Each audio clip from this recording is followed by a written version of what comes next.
Else, this is disturbing, is it, given the inconsistencies in the accounts of police as to what happened to Albert before the admission that he died while he was in custody? Before we even go to inconsistencies, from my experience, one of the things that police dread most from our early training was escape from police custody and death in police custody. Death in police custody is taken very, very seriously. And no police officer, starting from the officer commanding police station, would allow someone to die in his custody. I remember my first station where I worked, I had a very experienced OCS, the late Clifton Josephat Anami Msoso. You know, we had teams like the Flying Squad and so on, and you know the experiences those days. One instruction he gave us when we were new was that never admit a person in custody who has been brought by any other service, whether he has been brought by, unless it's somebody from your station. Yeah. Brought by CID, brought by anti-stock theft unit, you don't admit unless you have contacted him. And the first question is you must interview the person and ask him, are you in good condition? Mm-hmm. Have you been tortured? Have you been beaten? And anytime you receive a person in custody, even a person who has been maybe harmed through mob injustice, the first thing you do is to take the person to hospital. And these are standards that had been put in place. So one of the things police dread most is having somebody die in your custody is a serious, serious issue. And one thing that we must understand, that we don't have any other police service. We only have one National Police Service, and therefore the image of the police is very important. So when such incidences happen, it puts everybody in a very awkward position, starting with the police service itself, because the police have responsibility to inculcate trust into people, because somebody would ask, if I'm not safe in custody, then what happened? Because I've talked to the officers who arrested Ojwang with his parents in Homa Bay, and they told me they drove the guy well, fine, and they handed him over to the police station while he was fine. And that's what, because I personally called the officer in charge of cybercrime. What happened? How did you bring this? He said, no, this guy was in communication even with his family members, even with his friends, until we reached Nairobi. Yeah. And therefore, this puts the police in a very awkward position, especially at this particular time that we even have heightened political tensions and many other issues, because the main question is, people will start wondering. So I think the most important thing is that I believe the IG and most of the DCI will be on top of this investigation so that we can get to know exactly what happened and who is responsible for this. Because if we don't do that, and we keep on having situations where police image keeps on going down, then it will be a very big problem. So I think this must be done with a lot of speed, and actual information must come out, and we must know who did it, because we have a lot of theories. Before I come to the Law Society of Kenya President Emeritus and Waiganjo, so information is key, you said, so allow me to source for information from you.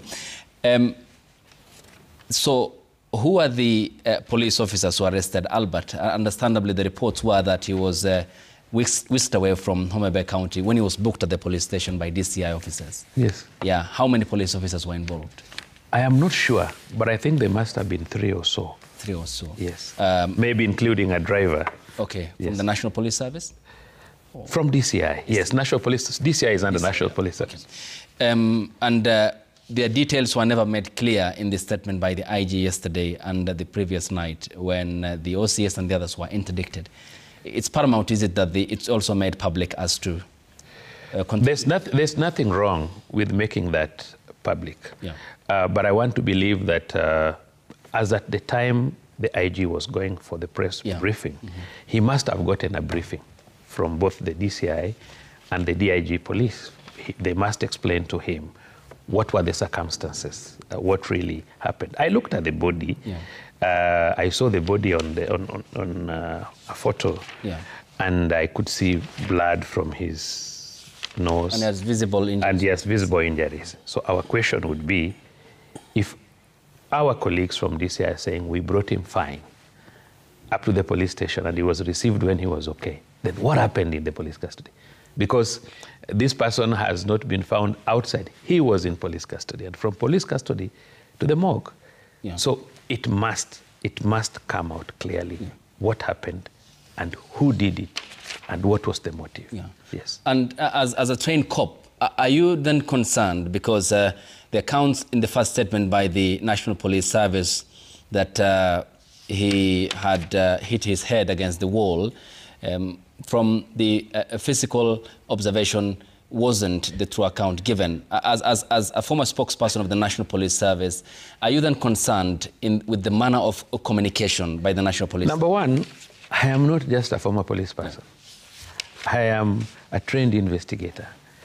And I was an instructor for many years, teaching DCI officers matters law, the Penal Code, the Criminal Procedure Code, the Evidence Act. DIG Langat was one of my students very early in his life at the DCI Academy when he just came. So I'm not just a police spokesperson. Yeah. I was not just a police person, a post spokesperson. I'm a well-trained police officer and an investigator and a trainer, for your information. Okay.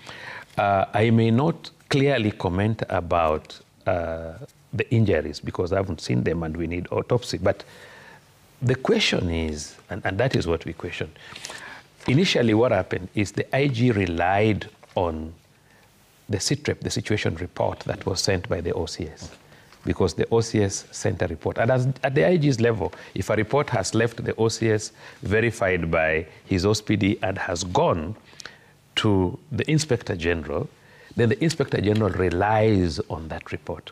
But the question later that came up was, it is said he was alone in custody. Yeah. He was in his own cell. Mm-hmm.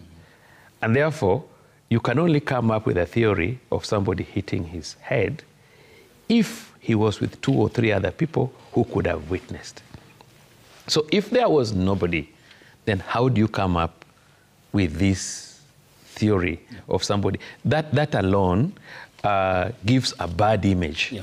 You know, sometimes things happen. It is just good to say it as it is, because sometimes you can be protecting a person that later destroys you. It cannot work. So what I can say is that the autopsy will be very important. But most importantly, those officers who are at the report office, what we call the report office personnel and the cell sentry, should be able to tell us what happened. Okay. Would some people have gotten their way into the cells at night? Yeah. And if they got their way, who are those people? Because you see, I'm telling you, Hussein, you don't have any other police service. Okay. This is what we have. Thank you. And this is the service that protects you. So what happens is, if there is a particular officer that is involved in such crime, then he must just be done away with, and he must just be punished for it. So that this idea of, you see, I'm a policeman, my children know me as a policeman, they don't know me as any other thing. And even if I become a head of state, I'll still just be seen as a policeman. Okay. So our image is very important. Okay, we'll talk about the